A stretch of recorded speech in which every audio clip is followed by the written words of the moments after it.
तो सत हिते रत, अर्थात जैसा हमने देखा है, जैसा हमने अनुमान किया है, उसको वैसा का वैसा प्रकट करना सत्य है। जैसे हमने देखा है और जैसे हमने अनुमान किया है, उसको वैसे के वैसे हमें प्रकट करते हैं, वह सत्य है, वह सत्य है।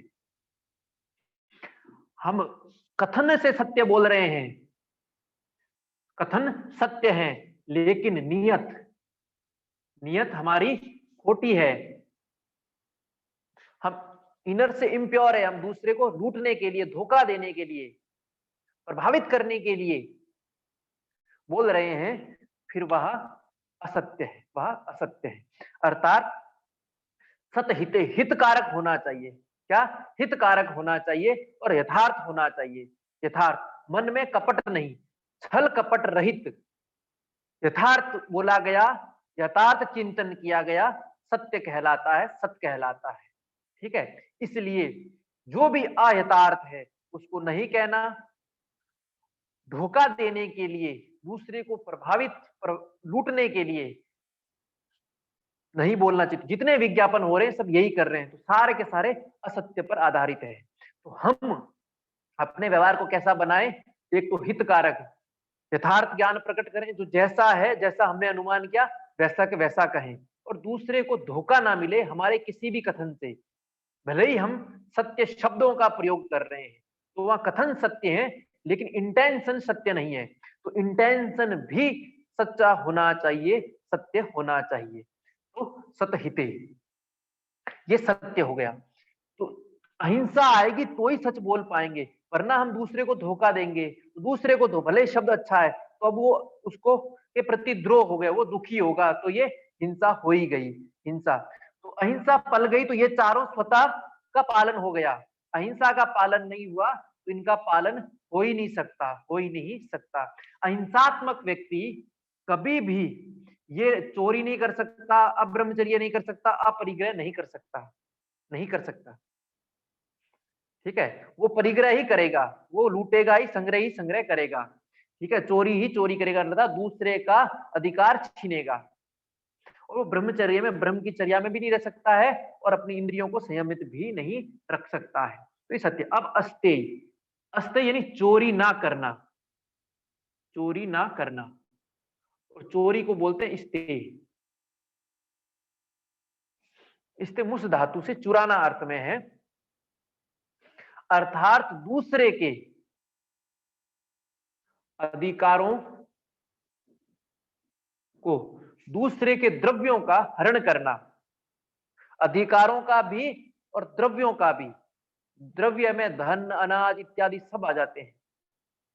ठीक है, और दूसरों के अधिकार का भी। तो जो हम जिसका मूल्य नहीं चुका रहे हैं, हम जिसका मूल्य नहीं चुका रहे हैं, उसको लेने का प्रयत्न करना चोरी कहलाता है, वह स्तेय है। तो कुछ भी हम प्राप्त कर रहे हैं उसका मूल्य हमें चुकाना चाहिए, उसका मूल्य हमें चुकाना चाहिए। समाज से जो ले रहे हैं तो समाज को उतना देना चाहिए। यदि हम नहीं दे रहे हैं, केवल ले रहे हैं, तो ये फिर क्या है? चोरी है, चोरी है। तो जितने, चाहे नेता हो चाहे कोई भी हो, जिस उद्देश्य के लिए वो गए हैं, जो समाज को कह के, तो समाज से जो लिया है वो पुनः नहीं लौटा रहे हैं, वे सारे के सारे चोरी कर रहे हैं। सारे के सारे जितने भी बाबा लोग हैं, सब के सब जिस उद्देश्य के लिए उन्होंने समाज से कुछ ले रहे हैं वो लौटा नहीं रहे हैं, वे सब के सब अर्थात चोरी के अंतर्गत आते हैं। तो उनका अस्थायी पालन नहीं हो रहा है, नहीं हो रहा है। तो सब अवस्थाओं में दूसरों के अधिकारों का हनन नहीं करना, उनको छीनना नहीं, पर द्रव्यों को लेना नहीं, किसी भी प्रकार के पर द्रव्यों को नहीं लेना। इसमें सबसे अच्छा उदाहरण रामायण के अरण्य कांड का है। जब भगवान राम महर्षि सरभंग के आश्रम में पहुंचते हैं, भगवान तो महर्षि सरभंग भगवान राम की प्रतीक्षा करते हैं, इंद्र आदि आते हैं तो उनको लौटा देते हैं, और वो अपनी सारी सिद्धियां, सातों लोक तक की, भूलोक से लेके सत्य लोक तक की सारी सिद्धियां थी, वो भगवान राम को देना चाहते हैं। तब भगवान राम वहां कहते हैं कि नहीं महात्मन, नहीं, आपकी कमाई हुई सिद्धियां मैं लूंगी, इससे बड़ा चोरी का कार्य कोई हो ही नहीं सकता है। ये तो वह बिल्कुल पूर्णतः चोर का काम है, जो दूसरे के द्वारा कमाया हुआ धन को स्वयं ले ले। तो मैं अपने मार्ग से चलूंगा, मैं स्वयं अर्जित करूंगा, आपका दिया हुआ नहीं लूंगा। तो यहाँ सर्वंग ऋषि अपनी सिद्धियां स्वेच्छा से दे रहे हैं, लेकिन भगवान राम उनका भी उनको हाथ जोड़ के मना कर देते हैं, ये तो पाप का कार्य, चोरी का कार्य है, मैं ये कार्य नहीं कर सकता। क्योंकि महर्षि थे, समझदार थे, इसलिए आग्रह भी नहीं किया आगे। लेकिन मार्ग प्रशस्त करने को बोला तो मार्ग प्रशस्त किया और भगवान के सामने शरीर छोड़ दिया।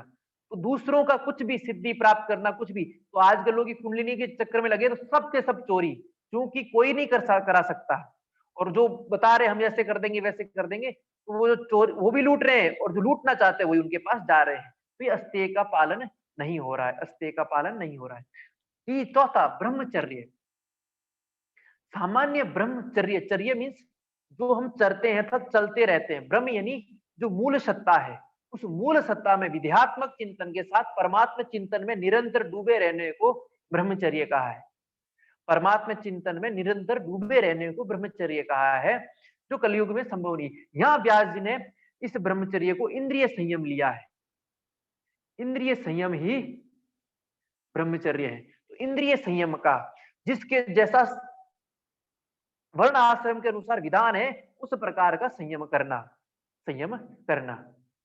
ब्रह्मचर्य तो उसको ब्रह्मचर्य आश्रम की तरह रहना, गृहस्थ है तो गृहस्थ की तरह, वानप्रस्थ तो वानप्रस्थ की तरह, संन्यास है तो संन्यास की तरह। तो यह ब्रह्मचर्य है। तो अब फिर अंतिम अपरिग्रह। परिग्रह मीन्स कलेक्शन, परिग्रह यानी कलेक्शन, संग्रह करना। तो महर्षि व्यास जी इसमें भी बड़ा सुंदर कहते हैं। क्या कहते हैं? जिन विषयों को भोगा है या जिन विषयों को भोगना चाहते हैं वे विषय, उनकी स्मृति, उन विषयों की प्राप्ति और उनकी रक्षा, कि विषय हमें मिलते रहे, उनकी रक्षा। तत्पश्चात हिंसा आदि दोष दर्शन, हिंसा आदि दोष दर्शन, जिनको कहीं से देखा ग्रहण किया, दर्शन को ग्रहण किया, इन सब को अस्वीकार कर देना अपरिग्रह है। इन सब को अस्वीकार कर देना अपरिग्रह है। अर्थात केवल धन पदार्थ इत्यादि का संग्रह करना, संग्रह नहीं करना अपरिग्रह नहीं है।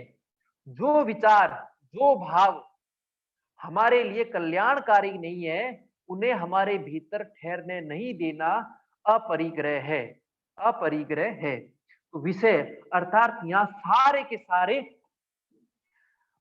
भोग्य पदार्थ हो गए, जितने सुख सुविधाओं की सामग्री है वे सब, और उनकी प्राप्ति और रक्षा की हमें मिले और ये हमारे पास रहे, ये भाव है तो परिग्रह है। इस भाव का भी अभाव अपरिग्रह है। इस भाव का भी अभाव अर्थात ये भोग सामग्री ये मिले, ये सुख सुविधा हमें मिले, हमारे पास ये होना चाहिए, ये नहीं होना चाहिए, और हमारे प्रति किसी ने हिंसा आदि कथन का व्यवहार किया हो या किसी और के साथ किया, वो हमने देखा है, उस व्यवहार का भी स्मरण रखना परिग्रह है। उसको स्मरण नहीं रखना है, उसको स्मरण नहीं रखना है, अपरिग्रह है। तो बहुत ही सुंदर यहाँ बताया है। तो केवल भोग्य पदार्थ, सुख सुविधाओं की सामग्री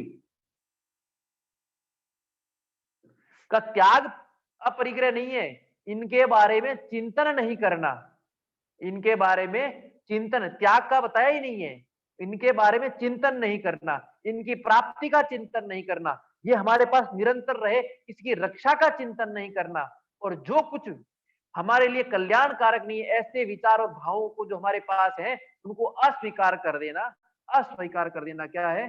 अपरिग्रह है, अपरिग्रह है।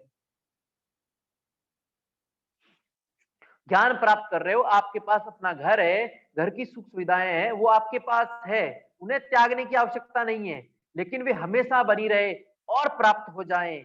उसने मेरे साथ ये किया, उसने उसके साथ वो किया, जो परदोष दर्शन है इत्यादि का त्याग करना, इत्यादि से मुक्त होना क्या है? अपरिग्रह है, अपरिग्रह है। तो संग्रह वाली प्रवृत्ति किसी भी प्रकार की भावों की, विचारों की, पदार्थों की, कि वो हमारे पास हो, हमें मिले और हमारे पास निरंतर रहे, ऐसी प्रवृत्ति का अभाव अपरिग्रह है, अपरिग्रह है। इस प्रकार ये 5 यम थे, इस प्रकार ये 5 यम थे। अब इन यम का निरंतर पालन करें तो क्या होगा? इन यम का निरंतर पालन करें तो कैसे बोल रहे हैं? जाति देश काल समय अनविच्छिन्ना, जाति देश काल समय अनविच्छिन्ना सार्वभौमा महाव्रतम। ये जो यम है ये महाव्रत बन जाते हैं। यम और नियम दोनों ही व्रत है, ठीक है, जिनको व्यक्ति जीवन में और पालन करना चाहिए, इसलिए इनको व्रत कहा गया है। जिनको क्या पालन करना चाहिए वे व्रत है। तो ये यम महाव्रत बन जाते हैं कब कब? समय का जाति देश काल समय अनविच्छिन्न, जाति देश काल समय अनविच्छिन्ना,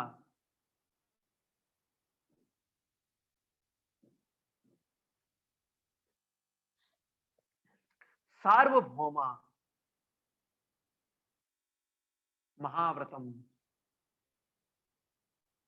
ये यम महाव्रत बन जाते हैं जब जाति देश काल और समय से अबाधित रहे, उनसे अप्रभावित रहते हुए इनका पालन किया जाए।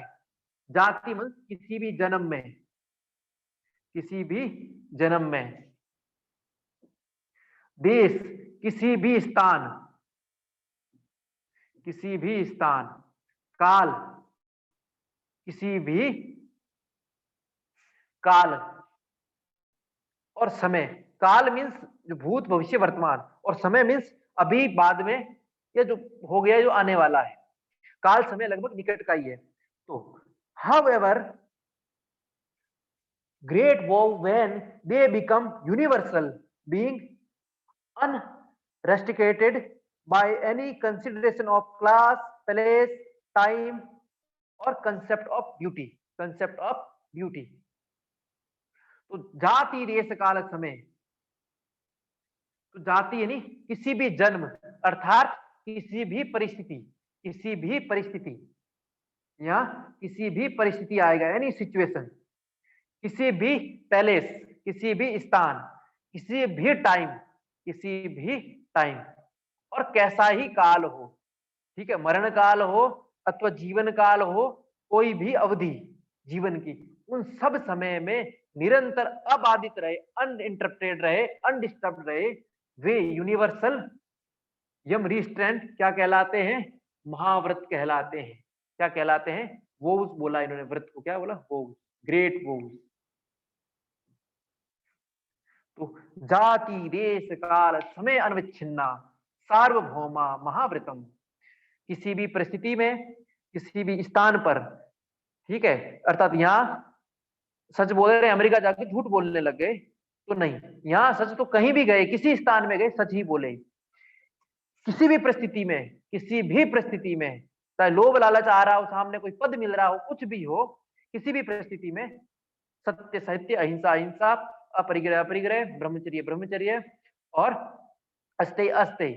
तो किसी भी परिस्थिति में, किसी भी स्थान पर, किसी भी काल में और किसी भी समय में इनका निरंतर पालन करना, इंटरप्टेड अनडिस्टर्ब्ड, निरंतर इनका पालन करना, और यूनिवर्सल अर्थात सार्वभौम, सभी भूमियों में, सभी समय में, सबके लिए, सब परिस्थितियों में, फिर ये क्या कहलाते हैं?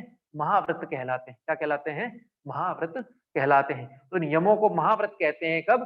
जब इन परिस्थितियों में इसका पालन, इन स्थितियों में इनका पालन किया जाए। जाति, परिस्थिति, देश, प्लेस, टाइम ड्यूरेशन, ठीक है, इन सब में इनको कंटिन्यू रखा जाए तो फिर ये महाव्रत हो जाएंगे, ग्रेट वोव्स हो जाएंगे।